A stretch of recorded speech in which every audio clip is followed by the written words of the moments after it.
Papai, aliás, diz que é uma das grandes remorsos, assim, ou pena que ele tem na vida dele, é de não ter tido a oportunidade de dizer para o Kimura, enquanto estava vivo, que ele, Hélio, tinha sido colocado na posição de estar totalmente inconsciente durante alguns segundos.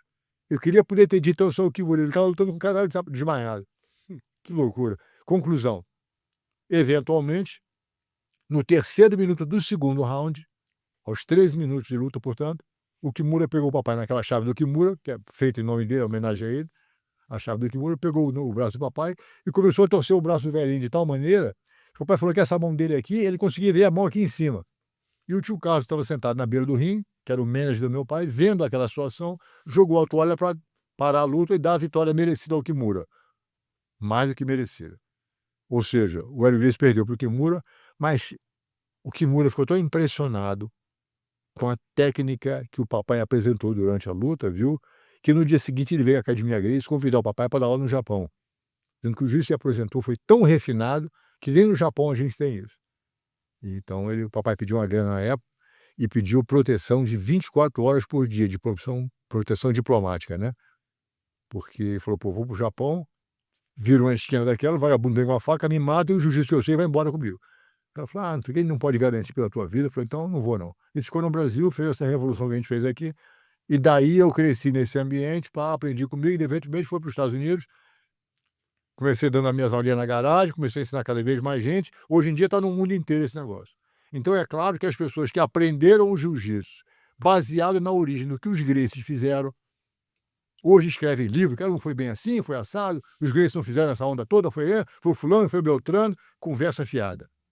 Se os Gracies não tivessem feito o que a gente fez, o mundo não estava fazendo o jiu-jitsu do jeito que está hoje em dia.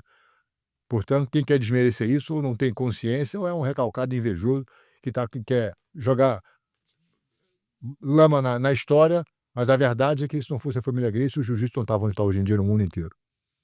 Depois que Pelé ganhou 3 copas e depois que Hélio Gracie fez o que fez, aí aparece que são os melhores jogadores, que são os melhores lutadores, mas ninguém fez o que o cara fez, ninguém Eu fez o que Exato. Pelé fez, ser 3 vezes campeão da Copa do Mundo, até essa semana elegeram o Messi o melhor da história.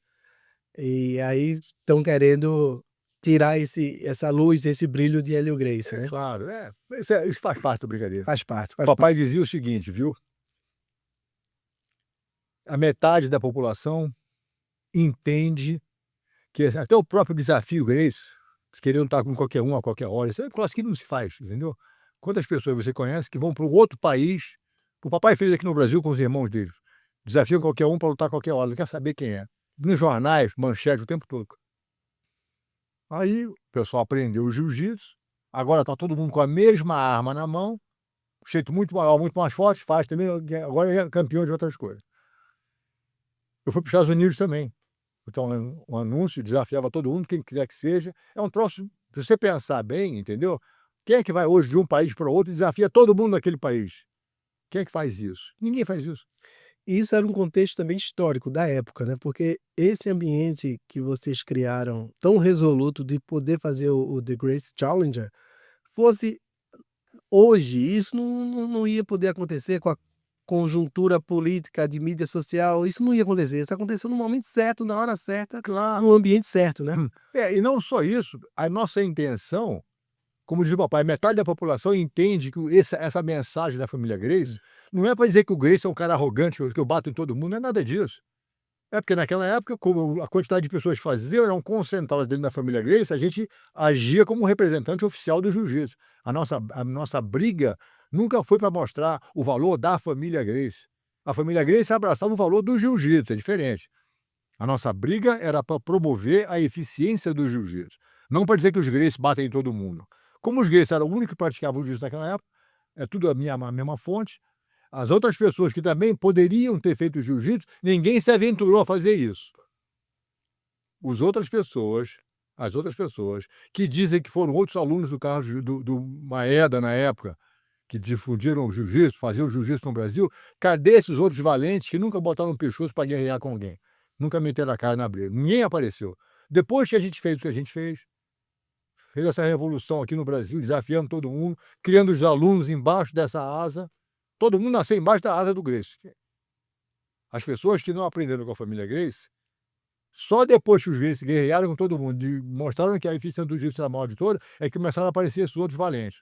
Na época ninguém aparecia, ninguém falava nada. Agora que a gente fez o que fez, está esse pessoal todo falando isso. Muito bem.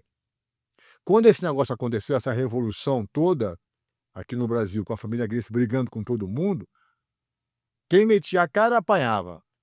E ficou por isso mesmo, ninguém ficou isso. Aí, muitos anos depois, eu fui para os Estados Unidos com a mesma missão, com a mesma intenção, com a mesma vontade de mostrar a superioridade, não de um membro da família Gracie, mas de um representante do jiu-jitsu. Desafiava tudo, foi centenas de desafios na minha garagem, desafio na Playboy, desafio em qualquer pessoa do país inteiro para brigar, quer dizer, ninguém faz isso. Fiz o que eu tinha que fazer. Não é o Rorion, é o jiu-jitsu que o Rorion está representando. A minha meta sempre foi essa. Você Quando tem eu ideia de quantos combates lá você fez nesse desafio? perdi a conta. Perdeu. Na minha garagem, eu passei 10 anos fazendo isso na minha garagem. Foi o que me motivou a fazer o UFC, foi depois de tanto desafio que aconteceu na minha garagem, que os alunos, quando eu comecei a dar aula, o pessoal tomava a primeira aula comigo e adorava. Eles diziam: "Você trouxe um amigo teu,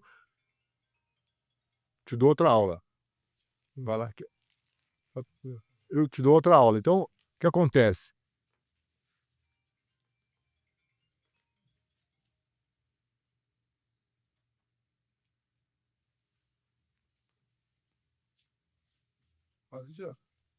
O pessoal dizia, tomava a primeira aula comigo, eu dizia: "Se eu vinha tomar a primeira aula, se eu gostava da primeira aula", e eu dizia: "Se você trouxer um amigo teu, eu te dou outra aula de graça. Se você trouxer 10 amigos, te dou 10 aulas de graça."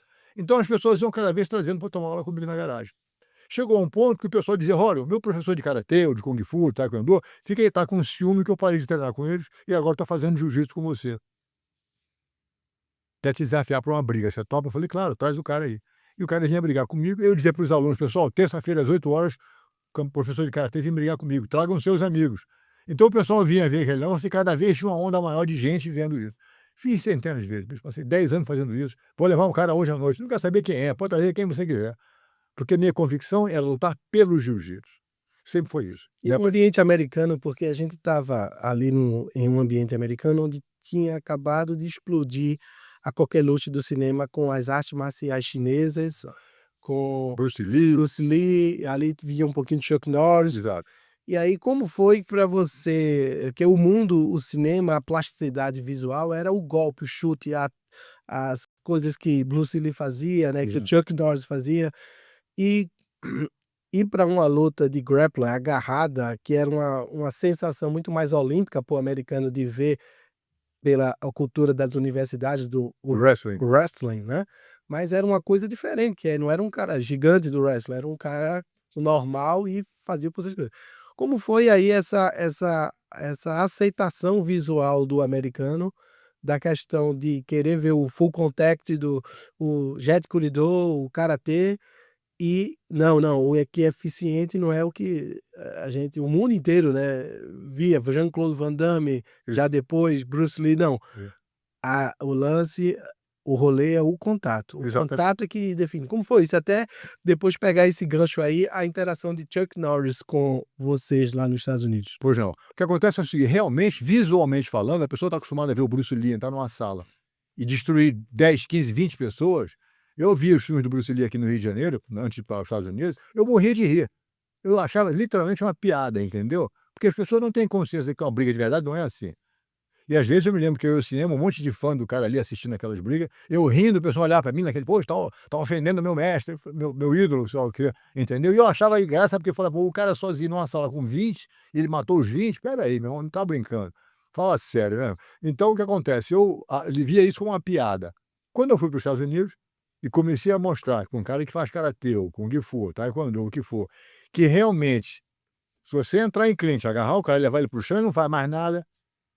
Você teve que quebrar um troço que era um troço místico, tá entendendo? Eu tive que desmistificar esse troço todo, a realidade era outra. A minha finalidade em criar o UFC foi exatamente isso, é você pegar. Isso era quase que rasgar a Bíblia das artes marciais que estava estabelecida no Oriente, que era o contato, era o chute, era a voadora, né. E como você disse, estava no cinema, tá todo mundo vendo isso no cinema, tá o mundo inteiro aceitando aquela doutrina, aquela ilusão de realidade, que não era realidade. Eu cheguei e falei: "Padre, não é nada disso." Tanto que quando eu fiz o primeiro UFC, Era o cara do karatê, era o boxer, era do kung fu, um de cada estilo, e botei o Royce ali, o magrinho, o mais leve do campeonato, de kimoninho branco, parecia um anjinho, joguei o Royce naquele meio e o Royce ganhou de todo mundo. Quer dizer, ficou provado, mais do que comprovado, que se você for medir cada uma das artes marciais, que todas têm seus benefícios, não estou discutindo que não são boas, só que elas são limitadas se comparadas ao jiu-jitsu. Que numa briga de verdade, os caras vão acabar se atracando um com o outro. E se demorar, vai acabar no chão. A pessoa que tem o conhecimento dessa agarração em pé e de levar para o chão e saber o que fazer no chão, que a origem do jiu-jitsu é essa, a essência do jiu-jitsu, se você conhece isso, você tem uma chance muito maior do que contra os outros adversários. Então, essa parte de karatê, de soco e pontapé, que são boas também. Saber dar um soco é melhor do que não saber. Você tem uma noção de boxe é melhor do que não saber. Saber dar um chute é bom, não faz mal. Mas não fica achando que só isso vai resolver o problema, porque não vai. Você sabe dar chute muito bem, tá deitado na areia, na praia, e o cara pula em cima de você, já era. Como é que vai dar chute em alguém que está no chão já embolado? Não tem jeito. Então, essa realidade foi que o UFC acordou todo mundo para isso. Tanto que os grandes campeões hoje em dia de UFC, ou qualquer pessoa que quer fazer o UFC, tem que aprender jiu-jitsu, senão não tem chance. E o jiu-jitsu, por mais que você queira espernear, veio através do trabalho da família Gracie. Aqui no Brasil com eles e nos Estados Unidos comigo, a verdade é essa. Como foi, Rory, o processo de convencimento? Porque existia o Vale Tudo que seu pai praticamente que criou, o O Carlos caso e do papai, o o caso do Carlos que papai criaram se o chama que era Vale o Tudo. Vale Tudo, Isso exatamente. aí existiu. E aí você pegou esse modelo e colocou, um cinematic view aí para criar o octógono, que era totalmente da ideia que você viu nos recortes. E você chegou a ver alguma luta do seu pai ao vivo? Não. Mas